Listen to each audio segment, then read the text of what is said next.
दोस्तों, आज की कहानी है बहू हो तो बहू बनकर रहो, सास बनने की कोशिश मत करो। दोस्तों, कहानी शुरू करने से पहले अगर हमारे चैनल को सब्सक्राइब नहीं किया हो तो कर लीजिए ताकि आपके पास पहुंचे हर रोज नया वीडियो। हर दुख में माँ की याद आती है और सास तो जैसे दुश्मन है। ललिता जी गर्म पानी में सोंठ मिलाकर गिलास में उड़ेलते हुए बड़बड़ा रही थी। जब वो पानी लेकर आई तो पूर्वी अभी तक अपनी माँ से फोन पर ही बात किए जा रही थी। ललिता जी से पानी हाथ में लेते हुए बोली, मम्मी जी, मेरी मम्मी कह रही है कि सोंठ की तासीर गर्म होती, इसलिए इसमें थोड़ा सानी मिला दीजिए। पूर्वी ने कहा तो ललिता जी को एक बार फिर गुस्सा आ गया।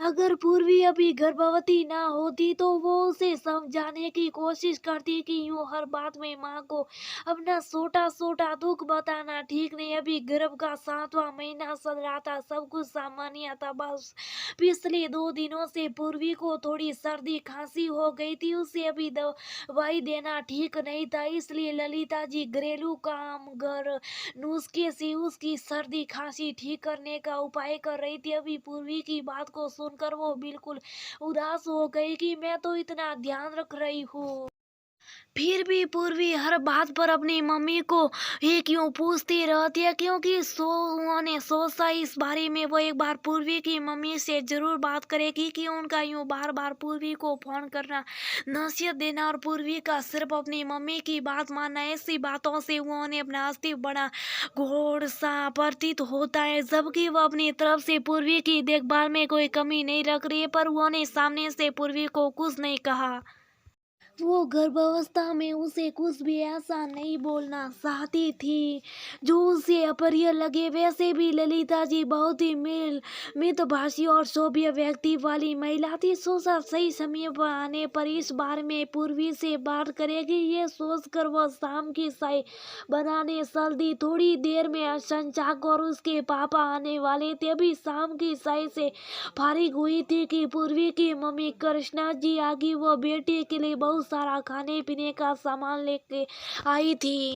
उन्होंने आधी पूर्वी से भी पहले ललिता जी को गले लगाकर धन्यवाद दिया कि वह पूर्वी का ख्याल इतने अच्छे से रख रही है जितना वो खुद नहीं रख पाती। इससे ललिता जी के मन की मलिनता कुछ कम तो हुई, पर साथ ही मन में एक सोच उभरी कि अगर ऐसा है तो ये खुद क्यों अपनी बेटी पूर्वी के साथ जब तक फोन पर लगी रहती है। ललिता जी आज भी साकर भी नहीं कह पाई कि अगर पूर्वी का ध्यान वो बहुत अच्छे से रख रही हैं। उनका बार बार पूर्वी की जिंदगी में दखल अंदाजी उनको पसंद नहीं है। ऐसे में तो पूर्वी कभी भी इस घर को पूरी तरह अपना नहीं पाएगी, और अगर उनको पूर्वी के ससुराल वालों पर भरोसा नहीं तो क्यों नहीं उसे डिलीवरी तक अपने पास ही रख लेती। पर प्रकट में सिर्फ मुस्कुरा कर चुप रह गई। ललिता जी एक आदत थी, जब उन्हें कोई तकलीफ होती और वो किसी को बता नहीं पाती तो उनका हंसा उनकी आंखों से आंसू के रूप में निकल जाता था। आज भी यही हुआ। दोनों माँ बेटी जब आपस में बतियाते हुए उनकी उपस्थिति को भी भूल गई तो ललिता जी की आंखों में आंसू आ गए, जिन्हें छुपाने को वो रसोई घर की तरफ मुड़ गई। उनके पति कमलेश जी रसोई में पानी लेने आई थे कि वो अपनी पत्नी की आंखों में आंसू देखकर शौक पड़े। पूछा तो अपने आंसू पोंछकर वो चुपके से अपने पति के कानों में फुसफुसा कर बोली, ये जो पूर्वी अपनी हर समस्या हर दुख में अपनी माँ को याद करने लगती है, इससे उन्हें भी पूर्वी को समझने में बड़ी प्रॉब्लम हो रही है। क्या हम इसका अच्छे से ख्याल नहीं रख रहे? जो बात बात पर कभी इसकी मम्मी का फोन आ जाता है या कभी खुद टपकती है। कमलेश जी मुस्कुराते हुए बोले, माँ है वो माँ और सास में कुछ तो अंतर होता है, तुम भी समझा करो। यूं अगर कृष्णा जी ने तुम्हें रोते हुए देख लिया तो क्या सोचेगी? इस बारे में बाद में बात करेंगे, अभी बस रोना वोना छोड़कर उनके साथ बैठो वरना समधन को बुरा लगेगा।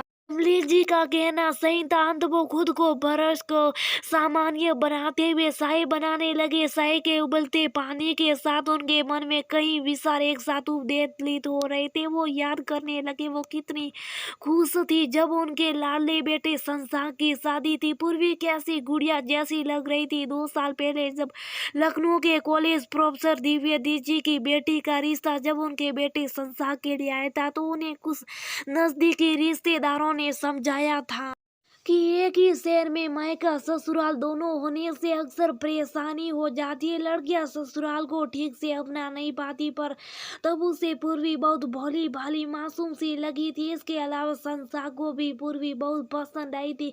उसका परिवार एक प्रतिष्ठित परिवार था, इसलिए बाकी चीज ठीक ठाक लगी। पूर्वी की माँ कृष्णा जी समझदार थी और पहले ही उनके घर में एक बहू थी जिसके साथ कृष्णा जी बहुत अच्छे से सामंजस्य बैठाकर चल रही थी। उन्हें पता था चाहे सास कितना भी प्यार करे, दुख और परेशानी में एक बेटी ये जरूर चाहती है कि उसकी माँ का हाथ उसके सर पर रहे। ललिता जी उम्र और अनुभव दोनों में कृष्णा जी से छोटी थी। अंत कृष्णा जी ने अपने अनुभव से समझ लिया कि कुछ तो है जो ललिता जी के मन में चल रहा है। ललिता जी माँ बेटी को जानबूझकर प्राइवेसी देती हुए किचन में चली गई थी। कृष्णा जी ने पूर्वी से बात करते हुए ये बात नोटिस किया, पर कृष्णा जी पूर्वी को आंखों से इशारा करते हुए खुद भी रसोई में गई और ललिता जी रो रही थी। वो भी एक बेटी की शादी कर चुकी थी। उन्होंने समझाया कि एक माँ को बेटी की चिंता सबसे ज्यादा होती है, इसलिए हम माँ और सास दोनों को ही समझना पड़ता है। आपने देखा नहीं, मैंने जानवर उसके डिलीवरी के लिए यहाँ छोड़ रखा है ताकि आप वो सबसे उसका रिश्ता और प्रगाढ़ हो। अब ललिता जी की समझ में कुछ आने लगा था कि पूर्वी धीरे धीरे उन्हें और इस घर को अपना समझने लगेगी। उन्हें अपनी समधन की समझदारी पर बहुत गर्व हुआ। अब उनका मन प्रफुल्लित था। वो समझ चुकी थी कि दुख में हरदम माँ की याद आती और पूर्वी तो अभी गर्भावस्था के नाजुक दौर से गुजर रही है। ऐसे में उसका बार अपनी माँ को याद करना बिल्कुल स्वाभाविक है।